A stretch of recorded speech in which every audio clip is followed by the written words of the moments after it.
नमस्कार, स्वागत है आप सभी का देवभूमि उत्तराखंड की खबरों में और मैं हूं आपके साथ ज्योति। रुक करेंगे खबरों का, लेकिन उससे पहले नजर डालेंगे इस वक्त की हेडलाइंस पर। देहरादून में सामुदायिक भवन बांडावली में आयोजित बीजेपी सदस्यता अभियान, प्रदेश अध्यक्ष महेंद्र भट्ट और मंत्री गणेश जोशी ने दीप प्रज्वलित किया शुभारंभ।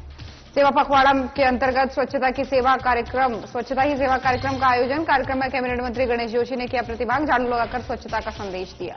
उप जिलाधिकारी अनामिका सिंह ने मसूरी माल रोड पर किया निरीक्षण, स्वच्छता को लेकर पर्यावरण मित्रों और स्थानीय नागरिकों के साथ वार्ता की। रामनगर में चोरों के हौसले बुलंद, मंदिर में राम दरबार की पीतल की मूर्ति समेत अन्य सामान चोरी, मामले की जांच में जुटी पुलिस। टिहरी पुलिस को मिली बड़ी सफलता, पुलिस की गिरफ्त में शराब तस्कर, 5 लीटर कच्ची शराब के साथ तस्कर गिरफ्तार।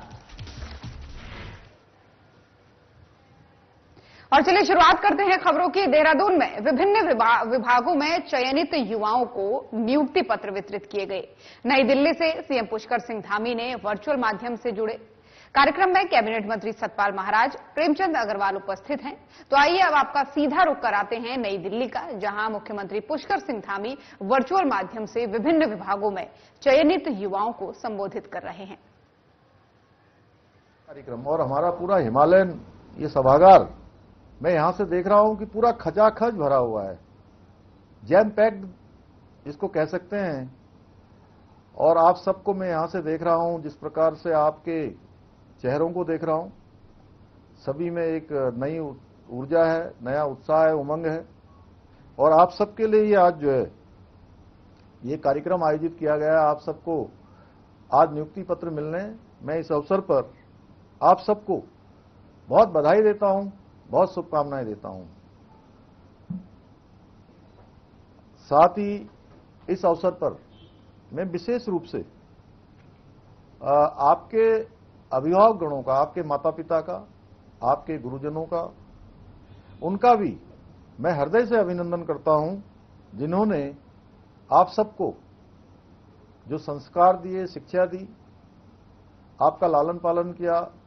और बहुत बार अगर आप याद करेंगे, आप में से बहुत सारे लोगों को याद आएगा कि जब आप छोटे थे और उसके बाद लगातार आपको शिक्षा के लिए उन्होंने जब घर से बाहर भेजा होगा, आप संस्थानों में गए होंगे, किसी दूसरे शहर में गए होंगे, तो उन्होंने अपनी हर प्रकार की आवश्यकताओं को उनको मिनिमम करते हुए, उसमें कटौती करते हुए आप सबकी तैयारियों के लिए ये सारा का सारा सैक्रिफाइस किया होगा।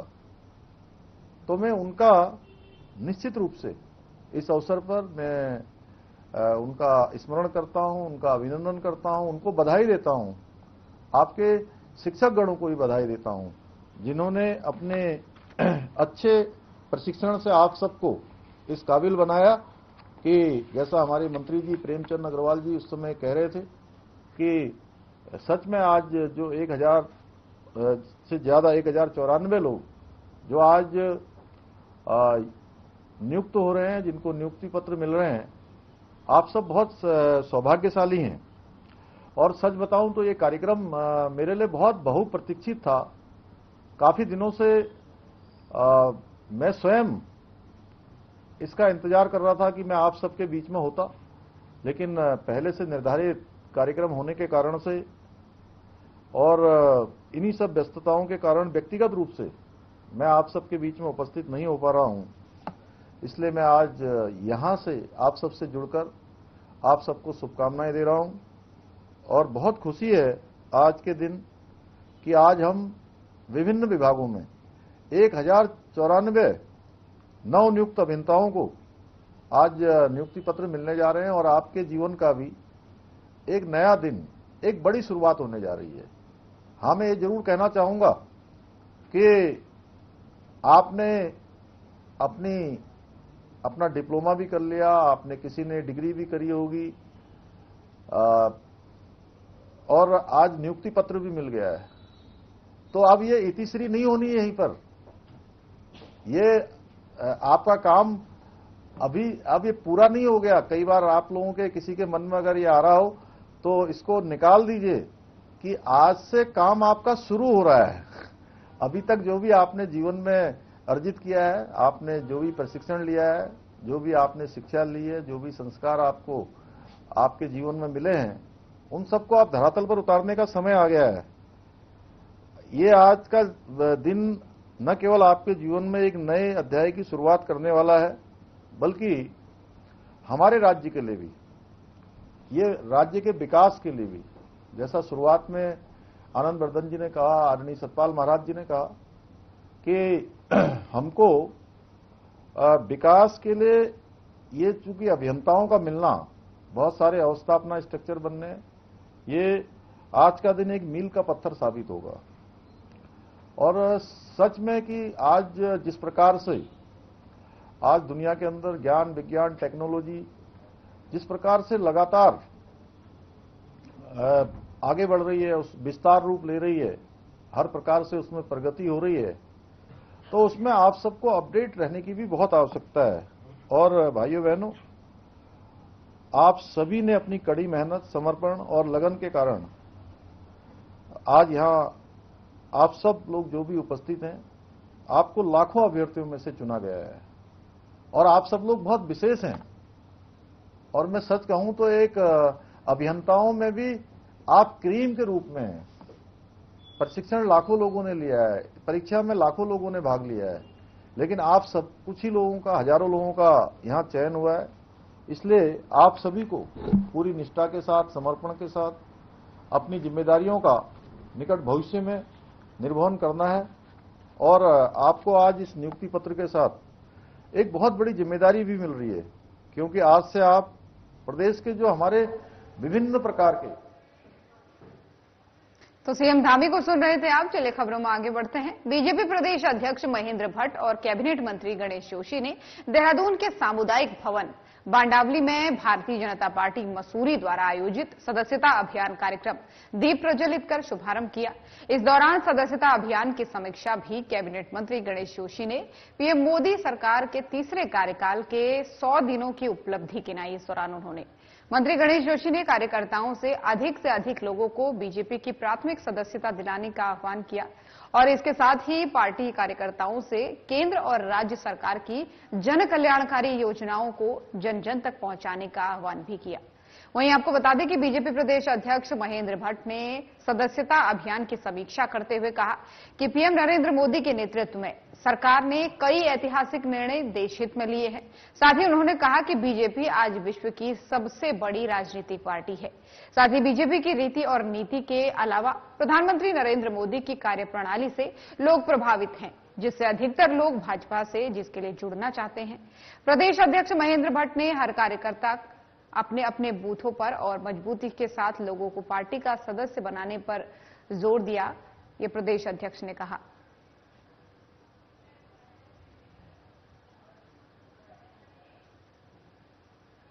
कैबिनेट मंत्री गणेश जोशी ने केनाल रोड स्थित साकेत कॉलोनी में सेवा पखवाड़ा के अंतर्गत स्वच्छता ही सेवा कार्यक्रम में प्रतिभाग किया। इस दौरान उन्होंने सड़क पर झाड़ू लगाकर स्वच्छता का संदेश दिया और स्वच्छता में श्रमदान किया।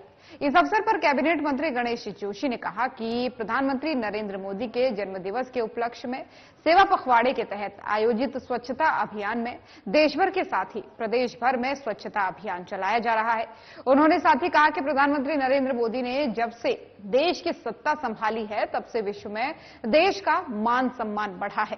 पहले पर्यावरण मित्रों को सफाई कर्मी कहा जाता था। पर्यावरण मित्रों जैसा सम्मानजनक नाम जो है प्रधानमंत्री नरेंद्र मोदी ने ही दिया। उन्होंने कहा कि सफाई की शुरुआत अपने घर से करनी चाहिए। भारत की स्वच्छता देश के सभी परिवारजनों की सामूहिक जिम्मेदारी है। इसमें सभी को भागीदारी निभानी चाहिए, यानी जन भागीदारी सभी की बहुत आवश्यक है।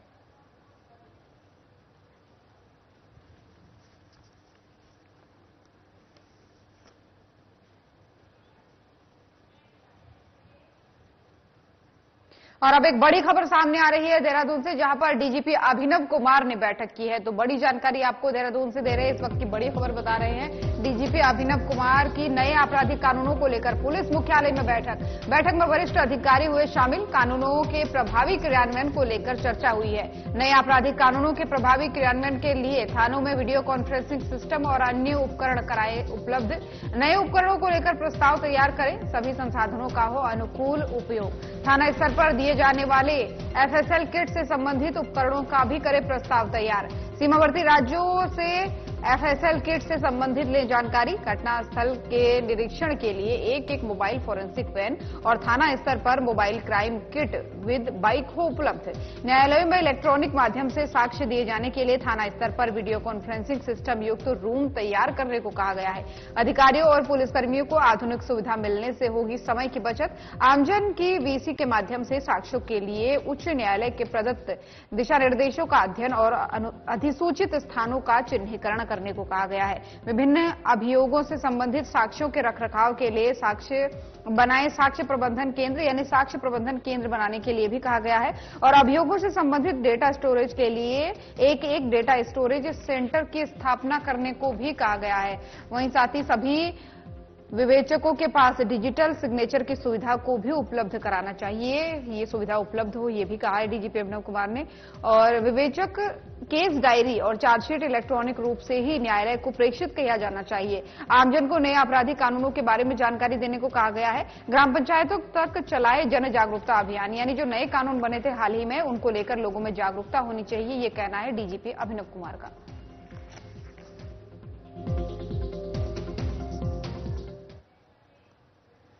और मजदूर संघ ने एमडीडीए कार पार्किंग को लेकर के धरना प्रदर्शन किया है। इस दौरान मजदूर संघ ने नगरपालिका प्रशासन के खिलाफ नारेबाजी की है और वादा खिलाफी का आरोप लगाते हुए अनिश्चितकालीन धरने पर बैठ गए हैं। मजदूर संघ के पदाधिकारियों का कहना है कि एमडीडीए कार पार्किंग का संचालन मजदूर संघ को दिए जाने को लेकर के नगरपालिका द्वारा 1 सप्ताह का समय दिया गया था, लेकिन अभी तक नगरपालिका द्वारा मजदूर संघ को इसका संचालन नहीं दिया गया है, जबकि पूर्व में मजदूर संघ द्वारा कार पार्किंग का संचालन किया जाता था। इस मौके पर मजदूर संघ अध्यक्ष रणजीत चौहान ने बताया कि अपनी 3 सूत्री मांग को लेकर के मजदूर संघ द्वारा शहीद स्थल पर धरना प्रदर्शन किया गया था, जिसके बाद से अधिशासी अधिकारी द्वारा आश्वासन दिया गया था कि 1 सप्ताह के भीतर उनकी मांगों को मान लिया जाएगा, लेकिन अभी तक उनकी मांगों पर कोई भी कार्रवाई नहीं की गई है। वहीं अधिशासी अधिकारी राजेश नैथानी ने बताया कि इस संबंध में संबंधित ठेकेदार को नोटिस जारी किया गया था, जिस पर उनके द्वारा अपनी आपत्ति दर्ज की गई और मजदूर संघ के रजिस्ट्रेशन निरस्त होने की बात कही गई है, जिसकी जांच के लिए श्रम विभाग को पत्र भेजा गया है। उसके बाद से आगे की कार्रवाई की जाएगी। इसका कैंसिलेशन का नोटिस उनको दिया गया था, जो संबंधित ठेकेदार है उनके द्वारा अपना जवाब दिया गया है और उनके द्वारा ये भी कहा गया कि जो मजदूर संघ है वो वर्तमान में इसका पंजीकरण श्रम विभाग में है ही नहीं, पंजीकरण खत्म हो रखा है और उसकी आपत्ति उनके द्वारा वहां भी डाली गई है। इसमें हमने श्रम विभाग को पत्र भेजा है इसके मजदूर संघ के रजिस्ट्रेशन। और उप जिलाधिकारी अनामिका सिंह ने नगरपालिका के अधिकारियों के साथ मसूरी माल रोड पर निरीक्षण किया है। इस दौरान उन्होंने स्वच्छता को लेकर के पर्यावरण मित्रों और स्थानीय नागरिकों के साथ वार्ता भी की है। उप जिलाधिकारी द्वारा माल रोड पर एक दुकान में अनियमितता पाए जाने पर 50,000 रुपये का चालान किया गया।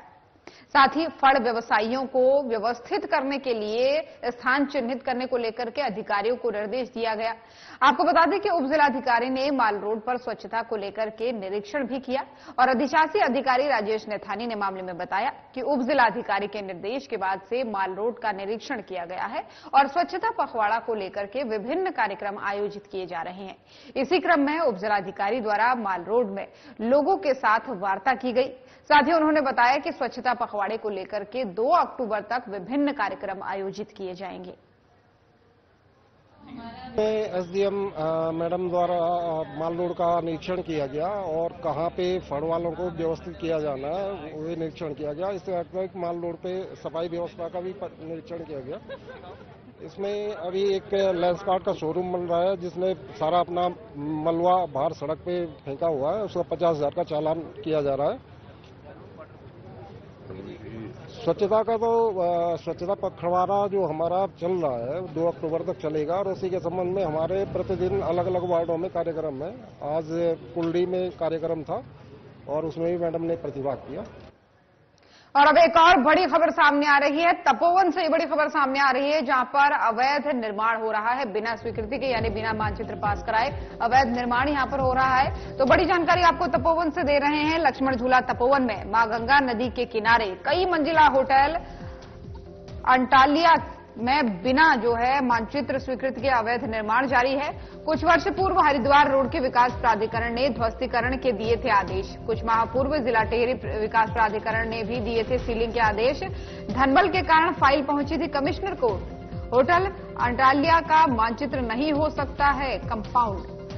एनजीटी में हुई शिकायत, नोटिस जारी हुआ, जिसके बावजूद भी सांठगांठ में चल रहा है अवैध निर्माण कार्य। अन्य राज्यों के लोग कर रहे हैं अवैध निर्माण कार्य। मोदी राज में नहीं चलती है अवैध कार्यों में सिफारिश, होती है नियमानुसार कार्रवाई। इस अवैध निर्माण पर टिहरी विकास प्राधिकरण के वीसी और एसडीएम ने बड़ी कार्रवाई का, एसडीएम की तरफ से जो बड़ी कार्रवाई होती है उसका इंतजार है। तो इस अवैध निर्माण पर टिहरी विकास प्राधिकरण के वीसी और एसडीएम से बड़ी कार्रवाई का भी इंतजार कर रहे हैं। तो ये बड़ी जानकारी आपको दे रहे हैं, जहां गंगा नदी के किनारे अवैध निर्माण हो रहा है। हालांकि इसको लेकर के पहले ही सीलिंग के आदेश दे दिए थे, ध्वस्तीकरण के आदेश दिए जा चुके थे, लेकिन बावजूद उसके अभी भी यहां पर धनबल के कारण जो है अवैध निर्माण हो रहा है। और शराब तस्करी का कारोबार अब निचले इलाकों के बाद पहाड़ पर भी पैर पसारने लगा है। इसलिए जनपद टिहरी के एसएसपी आयुष अग्रवाल ने सभी थाना चौकी प्रभारियों को शराब और सूखे नशे के खिलाफ जो है कड़ी कार्रवाई करने के निर्देश दिए हैं। इसी कड़ी में शाम थाना प्रभारी सुखपाल मान की टीम ने एक शराब तस्कर को गिरफ्तार किया है, जिसके कब्जे से पुलिस ने 5 लीटर कच्ची शराब बरामद की है। आरोपी के खिलाफ पुलिस ने मुकदमा दर्ज कर लिया है। आरोपी को कोर्ट में पेश करने के लिए भेज दिया गया है।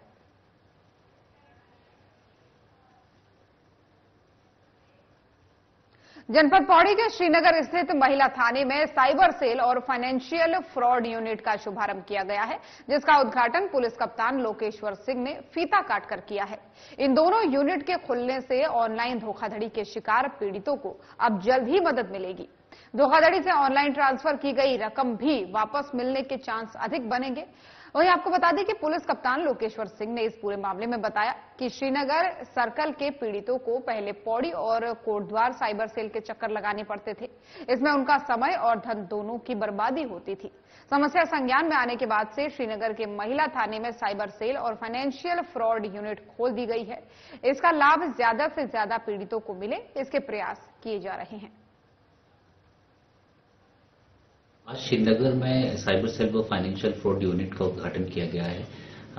पिछले कुछ समय से जनता का भी ये रिक्वेस्ट था कि जो हमारे साइबर और फाइनेंशियल फ्रॉड की घटनाओं में वृद्धि हो रही है, और चूंकि हमारा एक ही यूनिट कोटद्वार से ऑपरेट होता था, अतः हम लोगों ने इसका संज्ञान लेते हुए श्रीनगर में भी साइबर सेल और फाइनेंशियल फ्रॉड यूनिट का गठन किया है, जिसमें अभी हमारे 3 कर्मचारियों को नियुक्त किया गया है। तो जितने भी हमारे श्रीनगर सर्कल से जो शिकायतें आती हैं, जो शिकायतकर्ता अगर फाइनेंशियल फ्रॉड या साइबर फ्रॉड से संबंधित अपनी शिकायत दर्ज करवाना चाहता है, वो इस यूनिट में जाके अपनी शिकायत दर्ज करवा सकता है, जिसपे हमारे द्वारा कार्रवाई की जाएगी।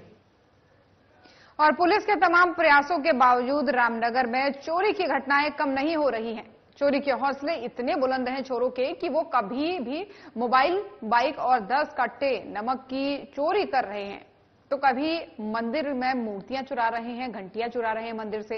रामनगर के कोसी बैराज के पास स्थित मंदिर में एक चोर ने पहले मंदिर में बालाजी महाराज को दंडवत प्रणाम किया, उसके बाद से सफाई से मंदिर के अंदर रखी राम दरबार की पीतल की मूर्ति, तांबे का लोटा और घंटी पर हाथ साफ कर लिया। सीसीटीवी कैमरे की फुटेज से चोरी की घटना का पता चला।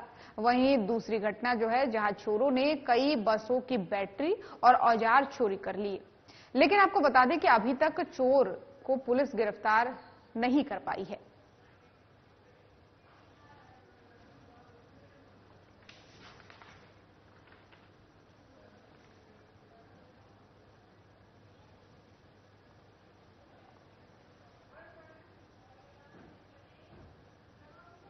और एक और बड़ी खबर सामने आ रही है ऋषिकेश से, जहां पर अवैध निर्माण का काम अभी भी चल रहा है। तो ये बड़ी जानकारी आपको ऋषिकेश से दे रहे हैं। जहां पर ऋषिकेश के आमबाग विस्थापित और भरत विहार सहित अन्य क्षेत्रों में चल रहे हैं अवैध निर्माण। बिल्डर एमडीडीए से बिना स्वीकृत मानचित्र के बना रहे हैं कई मंजिला इमारतें। एमडीडीए से स्वीकृत मानचित्र न होने के बावजूद भी बिल्डर लाखों करोड़ों रुपए में बेच रहे हैं फ्लैट और दुकानें। जनहित में साधना टीवी की उपभोक्ताओं से अपील है, एमडीडीए से बिना स्वीकृत मानचित्र के न खरीदे फ्लैट और दुकानें। फ्लैट और दुकानें खरीदने से पहले बिल्डर से एमडीडीए से स्वीकृत मानचित्र की प्रति जरूर देखें। उपभोक्ताओं को बिना स्वीकृत मानचित्र की फ्लैट और दुकानें मजबूरी में खरीदनी है तो बिल्डर द्वारा मांगी गई धनराशि के आधे दामों में ही ले। एमडीडीए अब बिना स्वीकृत मानचित्र के इमारतों पर कर रहा है कड़ी कार्रवाई। उपभोक्ता एमडीडीए से बिना स्वीकृत मानचित्र के फ्लैट और दुकानें खरीदने के बाद खा सकता है बड़ा धोखा। उपभोक्ता फ्लैट और दुकानें खरीदने से पहले एमडीडीए से स्वीकृत मानचित्र को अवश्य देखें, न कि बिल्डर के मानचित्र को। एमडीडीए से बिना मानचित्र स्वीकृत होने पर फ्लैट और दुकानें खरीदने पर प्राइवेट बैंक ही देता है ऋण, लेकिन सरकारी बैंक करता है आनाकानी। एमडीडीए विभाग भी बिल्डरों की धोखाधड़ी से बचने के लिए उपभोक्ताओं को लगातार करता रहता है जागरूक। तो ये बड़ी जानकारी आपको दे रहे हैं।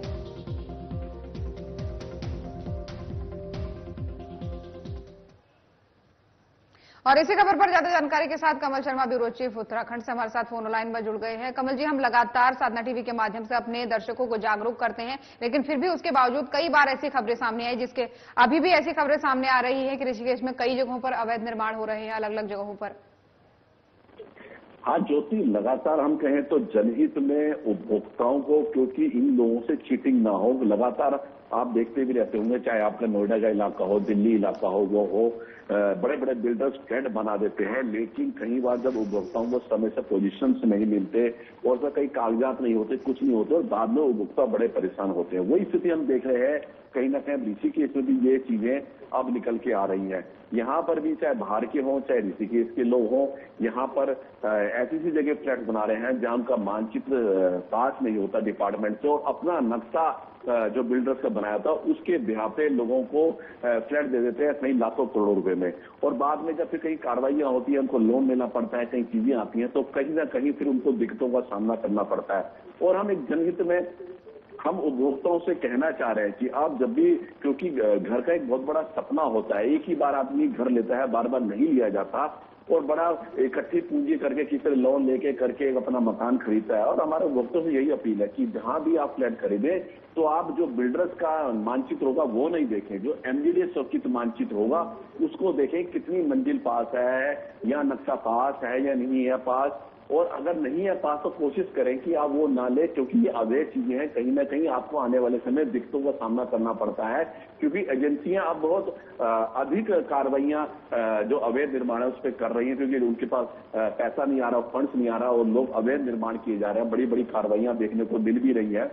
तो यही कहता है, अगर आपको बहुत जरूरी खरीदना, कम पैसे हैं और बिल्डर्स का एमडीडीए से नक्शा पास नहीं है, तो जितना वो अमाउंट बोल रहा है, अगर 50 बोल रहा है, 1 लो, तो उसके आधे पैसे में खरीदे, ताकि उसको पता चले कि मैं गलत काम कर रहा हूं तो मुझे इसलिए इसके मुनाफा नहीं मिल रहा है। लेकिन यहाँ गलत काम है, लोगों से मुनाफा ले लेके लोगों को फ्लैट बेचते हैं। और ये लगातार एमडीडीए भी पूरी जानकारी लगातार लोगों को जागरूक करता रहता है। आप जहीं कहीं प्लॉट ले रहे हैं या आप दुकान ले रहे हैं या आप फ्लैट्स ले रहे हैं, पहले आप ये देखें कि विभाग से पास है नहीं है, स्वीकृत है नहीं है, और जो एमडीडीए से उसका पास है वही आप देखें। ये ना देखें बिल्डर ने अपना न दे दिया वो आप देख लें, तो कहीं ना कहीं आपको आने वाले समय में आपको परेशानियों से बचा जा सकेगा।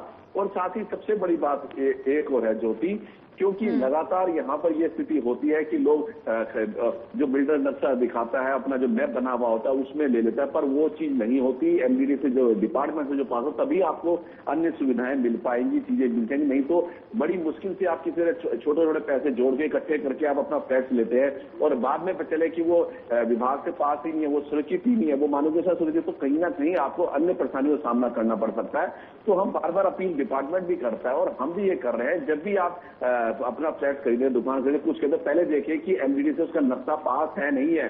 अगर पास है तो ही खरीदे। अगर आपको कम पैसे, अगर आपको खरीदना भी है, चलो जी ठीक है जी हम खरीद लेते हैं, पर वो जो दाम ले रहा है उससे आधे पैसे में ले, ताकि उसको बिल्डर्स को पता चले कि हमने जब नक्शा पास नहीं है इसलिए हमें आधे दामों मिल रहा है। और अगर सिर्फ फ्लैट्स ही नहीं बिकेंगे तो आने वाले टाइम में लोग या अवैध निर्माण को भी कहीं ना कहीं रोकने में कामयाब होंगे और लोग भी, उपभोक्ता भी ऐसे चीजों से बच सकेंगे।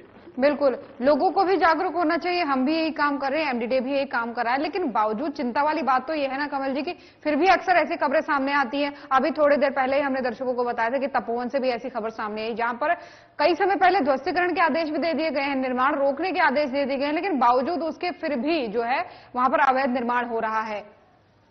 तो ये काफी चिंता की बात है। खैर, आप भी नजर बनाए रखिएगा इस खबर पर। आपका बहुत धन्यवाद तमाम जानकारी के लिए। तो देवभूमि उत्तराखंड की खबरें देख रहे थे आप। बुलेटिन में फिलहाल इतना ही। खबरें लगातार जारी हैं। नमस्कार।